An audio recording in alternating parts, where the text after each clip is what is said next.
जय हिंद दोस्तों, हम अक्षय सर नारदगंज वाले और आप देख रहे हैं अक्षय मैथ क्लासेस। कल केसी सिन्हा से एक्सरसाइज 10.3 में कॉम्प्लेक्स नंबर में क्वेश्चन नंबर फर्स्ट बता दिए थे, जो कि क्या निकालना था, मॉडुलस निकालना था, मापांक निकालना था। आज हम लोग कोणांक के बारे में पढ़ेंगे, आर्गुमेंट के बारे में। तो आर्गुमेंट पढ़ने से पहले कुछ जानकारी दे देते हैं, जैसे कि अगर z बराबर इस तरह से लिखा गया है, ध्यान देना है कि z बराबर है x प्लस आई वाई, या z बराबर है x माइनस आई वाई, या z इक्वल टू है माइनस एक्स माइनस वाई, या z बराबर है minus x plus i Y. ये पहले ध्यान रखना है कि इससे हमको क्या समझ में आता है, क्योंकि अगर आप थ्योरी नहीं समझोगे और विदाउट थ्योरी अगर प्रॉब्लम बनाओगे तो भी नहीं समझ में आएगा। देखो, ऐसा नहीं है कि अक्षय सर थ्योरी नहीं बताते हैं, थ्योरी बताते हैं, लेकिन उस तरह से थ्योरी नहीं बताते कि पहले पूरा किताब के पीछे जो उदाहरण देले है, थ्योरी देले, वो बता दिए और फिर हिसाब बताने लगे। हम वैसे नहीं बताते हैं। जैसे कल बताएं मॉडुलस, तो मॉडुलस के बारे में थोड़ा सा जानकारी दिए, उसका थ्योरी बताएं, क्या होता है मॉडुलस वो समझाएं, उसको नियामक के फॉर्म में ए कॉमा आई भी लिखते हैं, फिर जेड के टर्म में ए प्लस आई भी लिखते हैं, कैसे मॉडुलस निकलता है प्रूफ किए, साबित भी किए। तो हम थोड़ा सा थ्योरी थोड़ा सा प्रॉब्लम, थोड़ा थ्योरी थोड़ा प्रॉब्लम, इस तरह से बताते हैं। तो पहले थ्योरी जानना जरूरी है। जैसे ये क्या है, तो इसका मतलब है कि एक्स भी प्लस और वाई भी प्लस। अब जाहिर सी बात है कि एक्स भी प्लस और वाई भी प्लस, तो ये कौन से क्वाड्रेंट में होगा? फर्स्ट क्वाड्रेंट में। जैसे इसको देखें, एक्स प्लस है और वाई माइनस है, तो एक्स प्लस और वाई माइनस ये फिक्स हो जाता है कि कौन से क्वाड्रेंट में होगा? फोर्थ क्वाड्रेंट में। इसमें एक्स भी माइनस वाई भी माइनस, तो ये थर्ड क्वाड्रेंट में। इसमें एक्स माइनस वाई प्लस, तो ये हो गया सेकेंड क्वाड्रेंट में। पहले तो ये आपको पता होना चाहिए, तभी कुछ आप कर पाओगे। आप क्वाड्रेंट के हिसाब से भी दिखा सकते हो, यहाँ पे डायग्राम के हिसाब से भी, कि फर्स्ट क्वाड्रेंट में जो जेड होगा वो होगा एक्स प्लस आई वाई के टर्म में। क्यों? क्योंकि इसमें एक्स भी प्लस और वाई भी प्लस। इसमें जो होगा वो एक्स होगा माइनस में और वाई होगा प्लस में, तो यहाँ पर जो जेड लिखाएगा वो माइनस एक्स और प्लस आई वाई। जैसे इसमें जो पॉइंट होगा वो होगा माइनस एक्स और वाई भी इसमें होगा माइनस, यानी जेड बराबर हो जाएगा माइनस एक्स माइनस आई वाई। इधर जो होगा उसमें होगा एक्स प्लस में, वाई भले ही होगा माइनस में, तो यहाँ पर जेड अगर लिखोगे तो एक्स प्लस में और आई वाई माइनस में, इस तरह से। वही चीज़ हम यहाँ लिख दिए। अब निकालना हमको क्या है? Argument of complex number. और ये निकालना इतना आसान नहीं है। इसके लिए सबसे पहले आपको ध्यान देना है कि आर्गुमेंट होता क्या है। कोण आंक, ऐसे क्यों बोल रहे हैं? कोणांक काहे बोल रहे हैं? क्योंकि कोण प्लस अंक तब हुआ कोणांक, यानी इसमें मेन कोण के बारे में जानना है। और जब त्रिकोणमिति पढ़ोगे, कोण एवं उसकी माप, तो वहाँ पर हम बताएंगे कि कोण हमेशा एक्स अक्ष के धन दिशा से मापा जाता है, मतलब एक्स अक्ष के पॉजिटिव डायरेक्शन से, यानी कहो कि पॉजिटिव एक्स एक्सिस से। जैसे आप देख रहे हैं कि ई एक्स एक्सिस है और ये वाला वाई एक्सिस है। तो पहली बात तो हम क्लियर कर दें कि वाई एक्सिस को इमेजिनरी एक्सिस कहा जाता है। क्यों कहा जाता है वो त्रिकोणमिति में फिर से रिपीट करेंगे। फिलहाल इमेजिनरी एक्सिस कहा जाता है और इमेजिनरी नंबर को इसी पर लिखा जाता है। और एक्स एक्सिस को हम लोग रियल एक्सिस कहते हैं। एक्स को हम लोग रियल एक्सिस कहते हैं, रियल एक्सिस हो गया, सही है, रियल एक्सिस कहते हैं। तो कोई भी कोण अगर नापना है तो ध्यान रहे कि हमेशा एक्स अक्ष के पॉजिटिव डायरेक्शन से, मतलब एक्स अक्ष से नापेंगे, और हमेशा जो एंगल नापेंगे वो एंटी क्लॉक वाइज होगा। एंटी क्लॉक वाइज मतलब जैसे देखो एक घड़ी है, घड़ी का कांटा किधर घूमता है, ऐसे 5 मिनट 10 मिनट 15 मिनट 30 मिनट ऐसे करके यहाँ पे घड़ी का कांटा ऐसे ऐसे अगर घूम रहा है तो ऐसे घूम रहा है, तो इसको हम लोग बोलते हैं घड़ी के कांटा जिस दिशा में घूमता है उसको बोला जाएगा क्लॉकवाइज।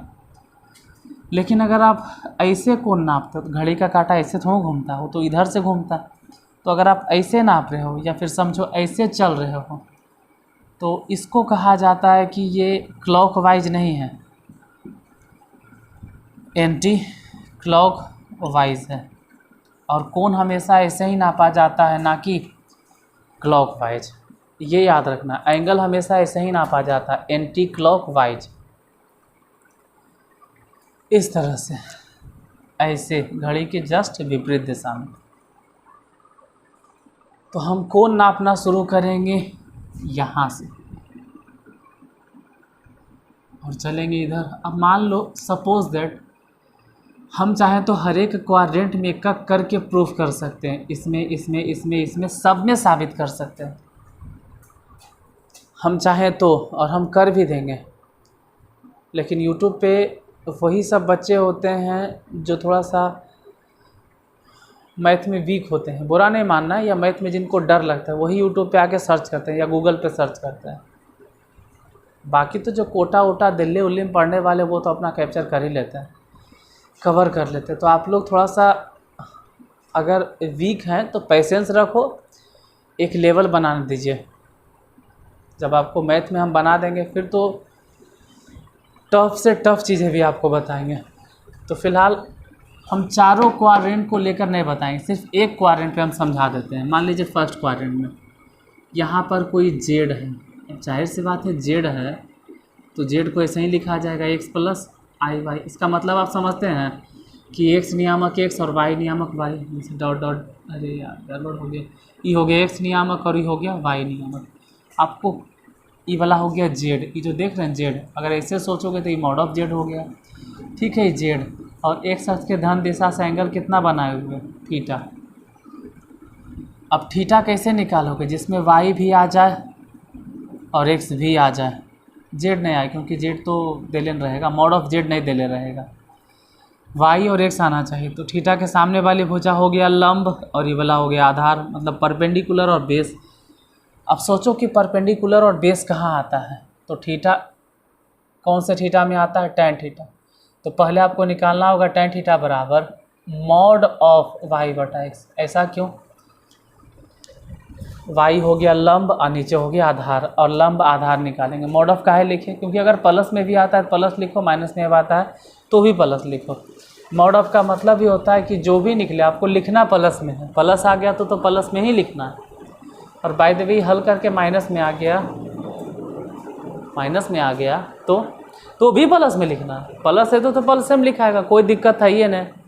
अगर ये प्लस में आ गया तो कोई प्रॉब्लम ही नहीं। लेकिन अगर हल किए और माइनस में आ गया तो आपको प्लस बना देना, क्योंकि मॉड ऑफ वही कहता है। ठीक है, थीटा निकल जाएगा, लेकिन ये सिर्फ थीटा निकलेगा आर्गुमेंट में। अब आर्गुमेंट जेड डिसाइड होता है इस बात पर, वाई क्या है, वाई जो देख रहे हो वाई क्या है, इमेजिनरी पार्ट। वाई क्या हो गया, इमेजिनरी पार्ट। एक्स क्या दिखाई दे रहा है, एक्स हो गया रियल पार्ट। तो सिर्फ थीटा निकलेगा, यहाँ से थीटा निकल जाएगा। थीटा कैसे निकालेंगे, देखिए हम उसको लिख नहीं रहे हैं कि कैसे निकालेंगे, क्योंकि वो 12th की चीज़ है। थीटा ऐसे निकलता है, theta equal to tan inverse, अभी क्या समझ में आएगा, 12th के बात है, y inverse tan inverse y बटा एक्स। नहीं समझे कोई बात नहीं, छोड़ दो इसको। आर्गुमेंट जेड कैसे निकलेगा, तो वो निम्न बातों पर डिपेंड करेगा, इन सब बातों पे। क्या, तो आर्गुमेंट जेड कैसे होगा। अब इसी डायग्राम को थोड़ा सा मिटा कर उसमें कुछ हम ऐड करेंगे, उसी को मिटाकर ये सब फालतू फालतू चीज़ हम मिटाने वाले हैं। आप चाहो तो एक बार स्क्रीनशॉट ले लो या फिर वीडियो को रोक के आराम से उतार लीजिए, स्क्रीनशॉट ही ले लीजिए, ठीक है, बाद में उतार लीजिएगा, समझ लो, बाद में लिख लेना। अब इन सब चीज़ों को मिटाते हैं, जितना आलतू फालतू कहानी था।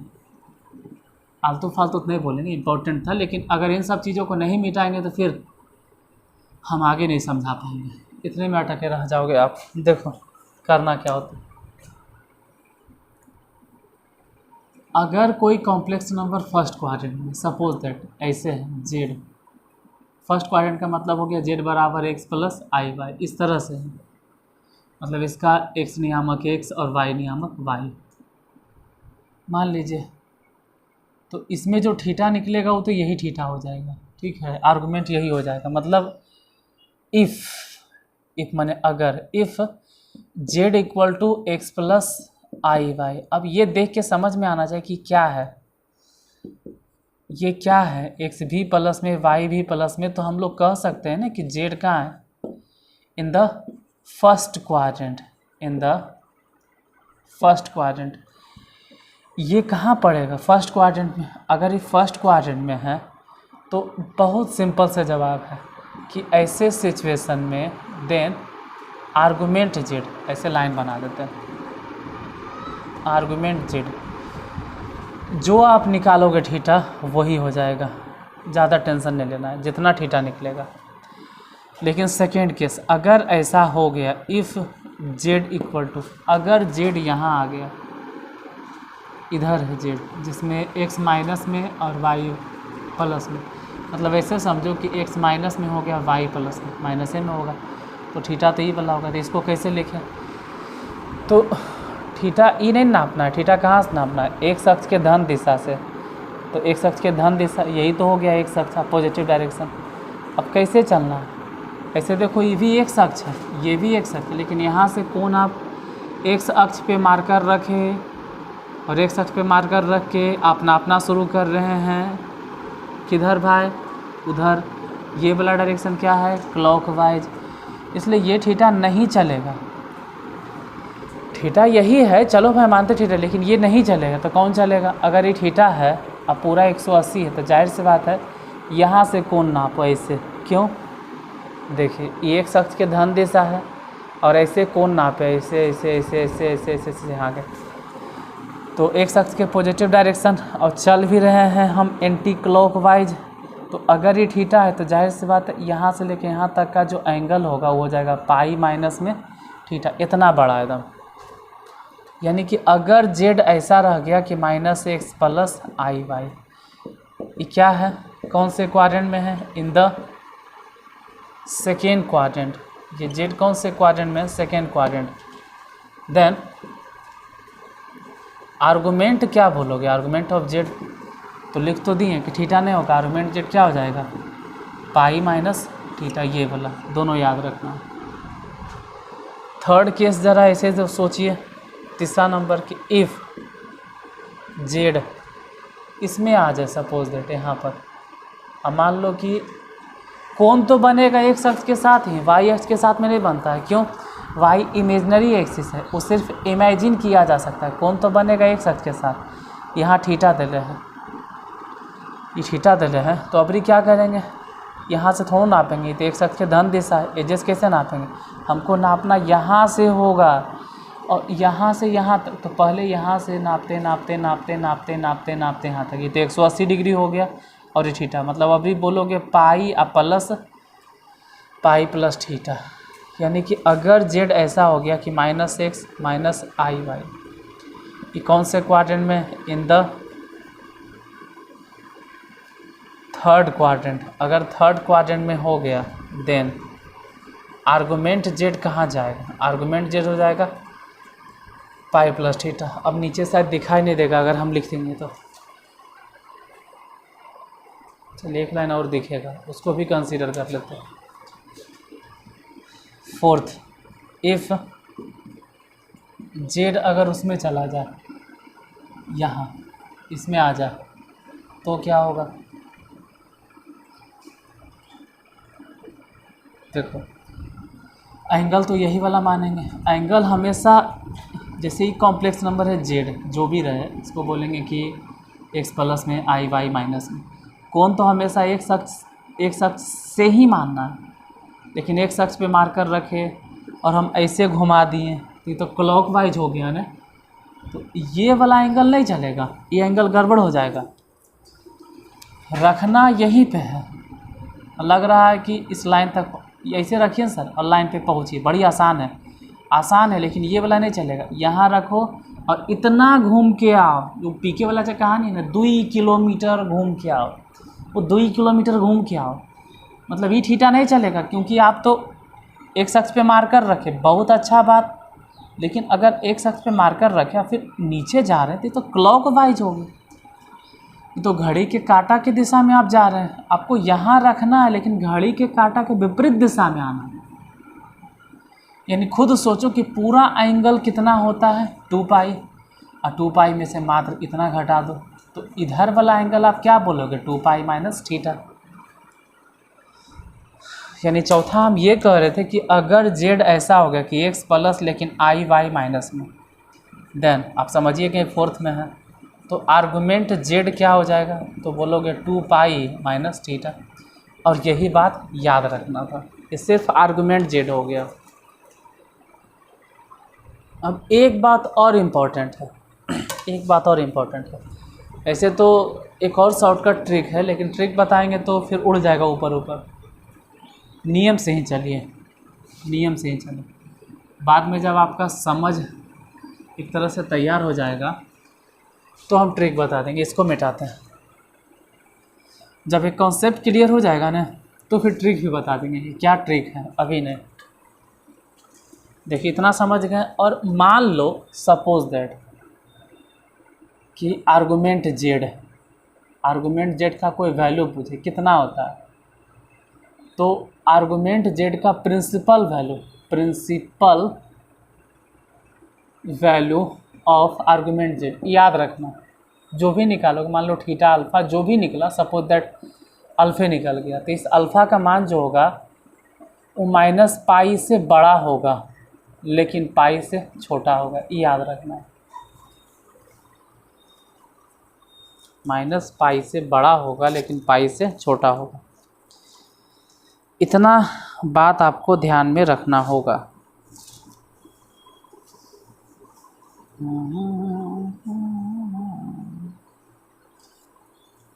ठीक है,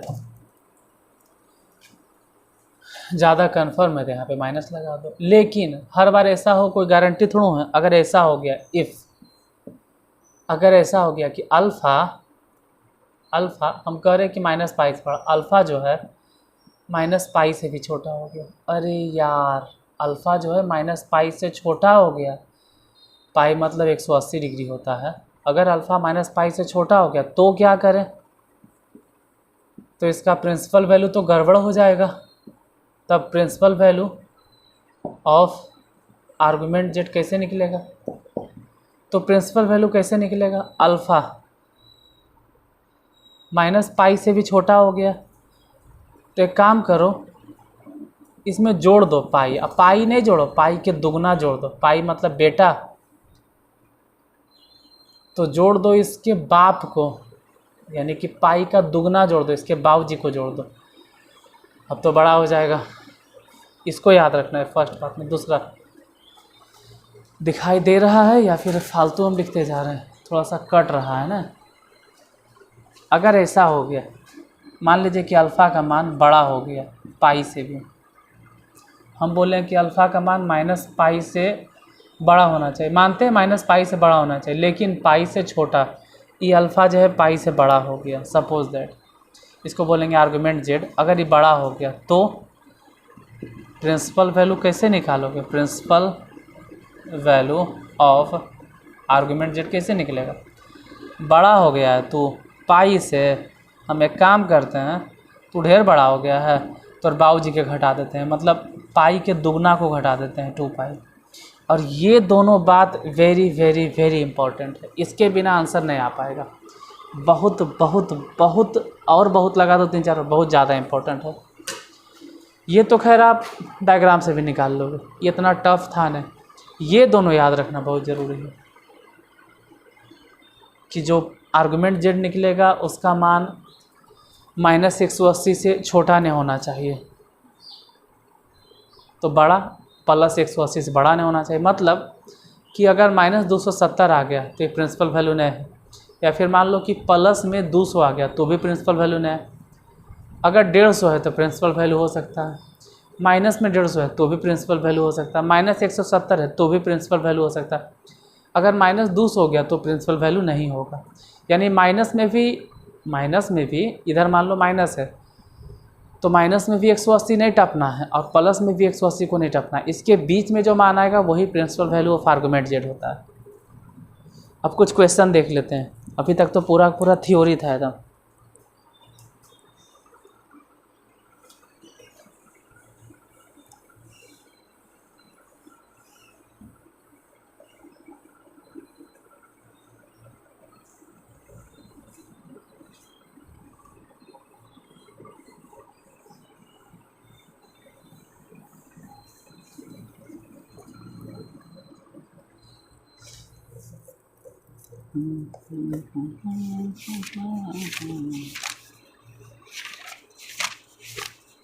कहाँ गया क्वेश्चन? जैसे दूसरा नंबर, दूसरा में कोणांक ही निकालना है। दूसरा फर्स्ट है -√3 और -i, इसका कोणांक निकालना है। तो पहले एक एक क्वेश्चन को डील करते हैं, फिर दूसरा देखेंगे।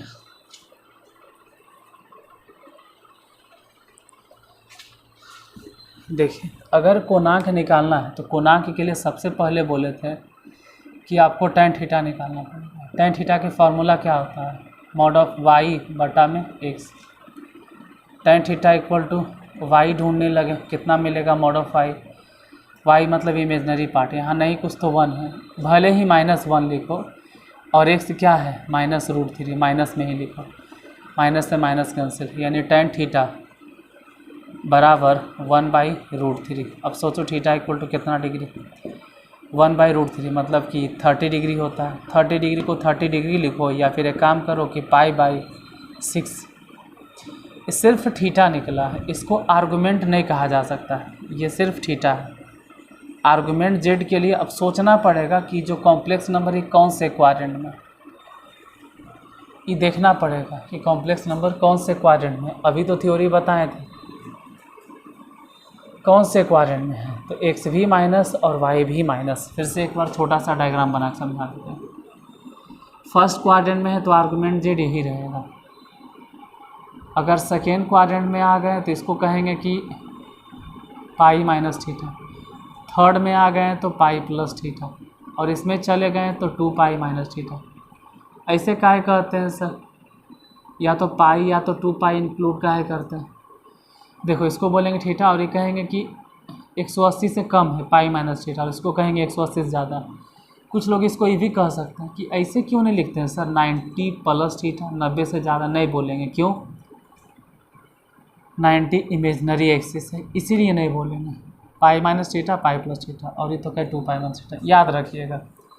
अब ज़रा ये देख के बताना है कि कौन से क्वाड्रेंट है। x भी माइनस, y भी माइनस, तो x माइनस y भी माइनस, मतलब थर्ड में है। और थर्ड में आर्गुमेंट जेड कैसे निकलेगा? तो फार्मूला होता है π+θ। पाई तो पाई हो गया, और थीटा कितना निकला? π+6। दोनों को जोड़ दो तो 7π/6। लेकिन हो गया गड़बड़, आंसर ही नहीं देगा।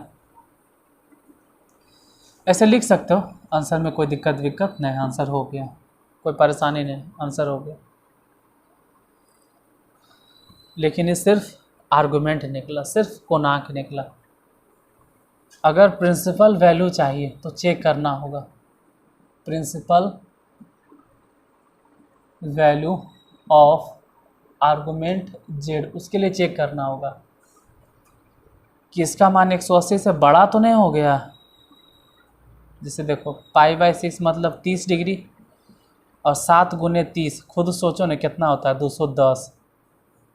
साफ झलक रहा है 180 से बड़ा हो गया। अगर ये 180 से बड़ा हो गया तो अभी बोले हैं कि 7π/6 लिखना, तो तुमको पाई के ही टर्म में, मतलब रेडियन के टर्म में। पाई से बड़ा हो गया ना तो हम दुगना घटा देंगे तोर बाबू जी के या तोर बड़का भाई भाग, जो भी बोलो, 2π घटा देंगे, घटा दो। ये हो गया 7π माइनस में 12π/6, 7 में से 5 गया माइनस, 5π/6। अब इसका ज़रा वैल्यू सोच लो, यही आंसर होगा। क्यों? इसका देख लो मान चेक करके, देखो -5 और π/6 मतलब 30 डिग्री गुना कीजिए -150, कोई बात नहीं, सही है। हम तो बोले थे कि नंबर के हिसाब से 180 नहीं टपना चाहिए, या तो +180 से ज़्यादा नहीं और -180 से कम नहीं, मतलब कि प्लस रहे चाहे माइनस रहे, नंबर 180 नहीं टपना चाहिए। मतलब 200 190 ऐसे नहीं आना चाहिए। अगर आ रहा है 210 आ गया था तो समझ लो वो आंसर नहीं देगा, वो प्रिंसिपल वैल्यू नहीं है। प्रिंसिपल वैल्यू ये वाला होगा। तो अगर principal value of argument z लिखना है तो ये वाला आंसर लिखो, और सिर्फ आर्गूमेंट लिखना है तो ये वाला आंसर लिखो। दोनों सही है। कोणांक कहे तो ये वाला, और कोणांक का प्रधान मान कहे तो ये वाला। ना तो यही गलत है ना ही यही गलत है, दोनों अपने जगह पे सही है। आंसर जो भी देता हो हम दोनों बता दिए, सिर्फ कोणांक निकालने के लिए भी और कोणांक का प्रधान मान भी निकालने के लिए बता दिए। बाकी तो आंसर चेक करना आपका काम होता है कि क्या दे रहा आंसर। जो एक क्वेश्चन और देखते हैं, दूसरा नंबर।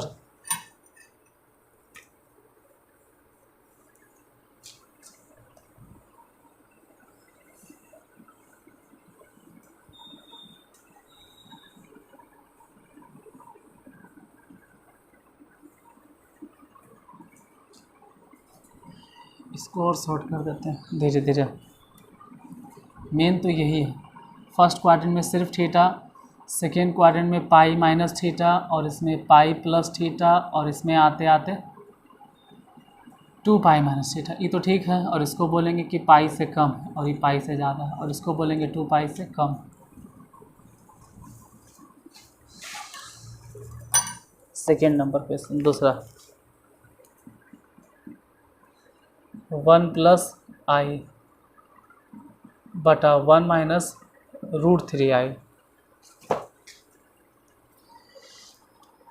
देखिए मॉडुलस हम डायरेक्ट निकाल देते थे, आर्गुमेंट डायरेक्ट नहीं निकलेगा, पहले कंजुगेट मल्टीपल करना होगा। पहले कंजुगेट मल्टीपल हो, 1 + √3i से ऊपर भी गुना, 1 + √3i से नीचे भी गुना, ऊपर गुना कर दो। 1 से गुना किए तो 1 प्लस √3i, i से गुना कर दो तो i और प्लस में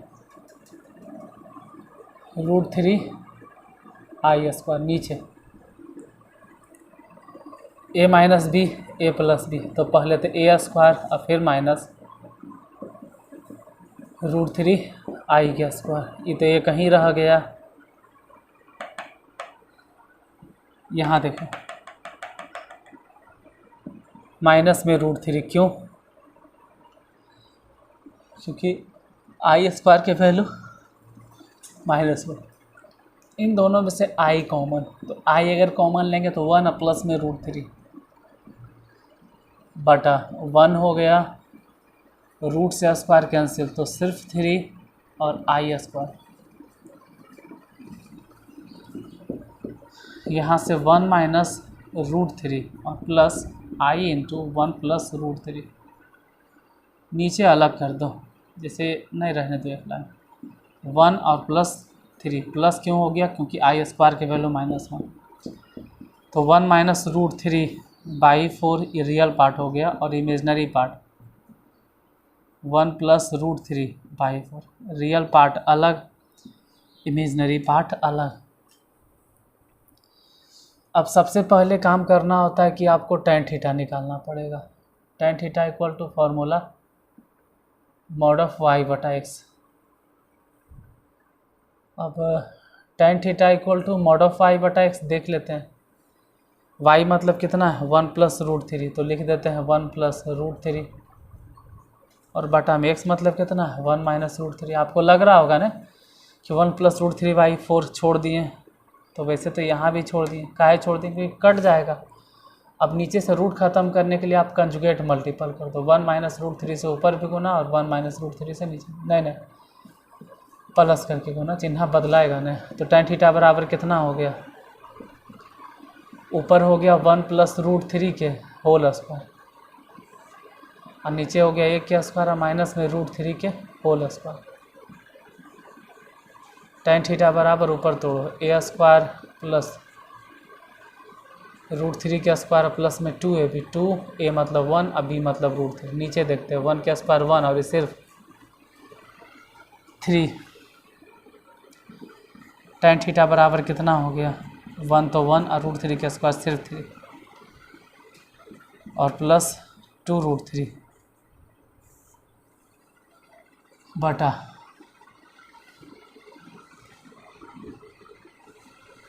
एक में से 3 गया तो -2। तो tan थीटा बराबर कितना हो गया। हालांकि इसका जो भी मान आएगा उसको मॉड ऑफ में ही अभी रहने देते हैं, प्लस माइनस बाद में डिसाइड कर देंगे, पहले मॉड ऑफ में नहीं। तो 1 और 3 4 हो गया 2, मतलब यहाँ 4 से 2 कॉमन तो ये बच गया 2 और प्लस में √3। क्योंकि नीचे से 2 कट गया और माइनस था तो ऐसे भी मॉड ऑफ की वजह से प्लस हो जाएगा। अब आप फ़िलहाल अभी ये नहीं जानते कि कई डिग्री के मान है tan में, हम आपको बतलाते हैं। अगर आपके पास किताब होगा तो पेज नंबर ढूंढना, बुक तो कैसे सिन्हा ही रहेगा, इसमें बताते हैं आपको कहाँ मिलेगा जो इस तरह का मान कहाँ मिलता है।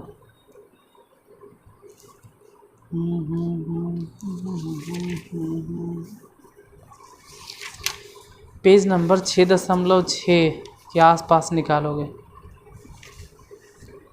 6.6 कह रहे हैं, इसका ही मतलब है कि उसी में मिल जाएगा। 6.6 के आसपास कहाँ मिलेगा जो बताते हैं। देखिए पेज नंबर 6.13 में अगर आपको मिला होगा तो 6.13 में देखोगे और क्वेश्चन नंबर फर्स्ट का, अच्छा एक्सरसाइज बोल दे, एक्सरसाइज 6.1, एक्सरसाइज 6.1 आराम से निकाल लीजिए। एक्सरसाइज 6.1 निकालोगे केसी सिन्हा किताब से, इस किताब में। अब 6.1 एक्सरसाइज में क्वेश्चन नंबर पहला के थर्ड देखोगे तो पता चलेगा कि tan 75 डिग्री के मान है। ये जो दिखाई दे रहा है tan 75 डिग्री का मान हो गया।